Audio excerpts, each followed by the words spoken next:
Thank you, Marta. And before turning to the two governmental executives, there is another question that I would like to address to Janos, because you were in the negotiations, in fact. Can I ask you what you think about the results of this, let's call it agreement about Rio Plus 20? Why do you think that the biggest leaders, governmentally speaking, didn't come? And do you think it helped or it didn't help? Or how do you envision the future of sustainability? Well, if I want to express it in an optimistic way, then I would put it this way, that it showed in a way the supremacy of the bottom-up over the top-down. It seems that there are certain things the top-down just cannot achieve for one reason or the other. It's very interesting. It's a humbling experience to see ourselves at this limit of political cloud to which Marta was also referring, the imperatives of democratic political life. And yet, we must not give up democracy itself. It's very interesting, the quest and the campaigns going on in the NGO community, keeping the torch burning, the torch of democracy burning, insisting or reminding good-willed and enlightened politicians that the democracy must not be given up even in the face of urgency of environmental issues. Yet, this representative democracy is failing at the global agreement level. And the warnings from Johannesburg were not heeded, basically, in Rio Plus 20. So what is the message? The message is go local. It's not by chance. I mean, we have to admit that the idea of living labs preceded the results of Rio Plus 20.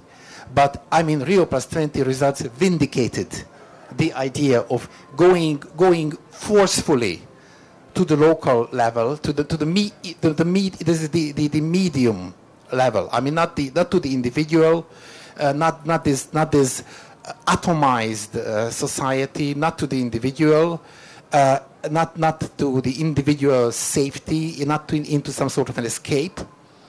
But also subsidiarity. We shouldn't try to do at the global level, which may be achievable at the local.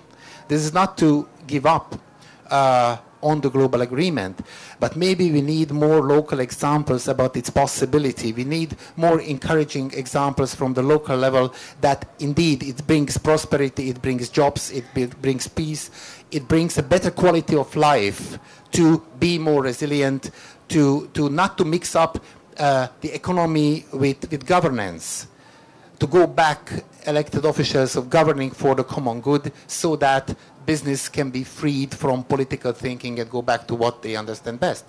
So this is what sort of comes to my mind about the results here.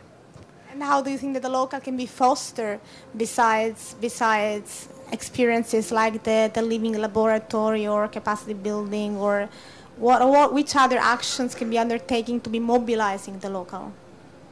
Well, I think that in a way the local communities need a lot of networking, because there are very encouraging examples all around the continents, in different continents, at the local level, for different resilience or sustainability endeavors, be it food production, be it water sharing, be it housing problems, be it shaping the common space, common areas in towns, be it solving transport problems. There are many very good ideas, and in unlikely places, just by the initiative of one or the other community. And I think these examples need to be exchanged. That's very, very important. This degree of encouragement is very, very important. And also maybe one more thing, it is differing from culture to culture, but I used to be a field ecologist, so I spent some time in research. And there is no worthless result if your hypothesis did not prove to be the right one. Then you know that it was wrong, and that's a result. You can close a chapter and go to something else. So it doesn't go. There is a famous medicine and I don't tell you what it is good for, but it was a milestone in pharmaceuticals. The code name of it is Ehrlich Hata 606. These two researchers have tried 606 combinations of a would-be pharmaceutical until the 606th was working and effective against the particular illness. I mean, you just have to go on and do it. Just go and do it. That's what we are trying to do, I think. Marta, do you want to add something else about it? And then I would... Well, in many respects, I share what Janos was saying, but I would also say that in many respects, the ideas that came out also shown that we need regional players. So yes, there are the global initiatives, but regionally there are a lot of things that we could be doing, whether around water basins, whether about political formation, whether about mountainous areas, shared ecosystems.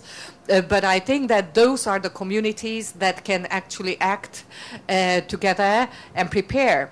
And the resilience is preparedness, and we have to adapt to certain types of conditions if we want to build a new world and if we would like to have prosperity the way how we would like to share it with other parts of the world.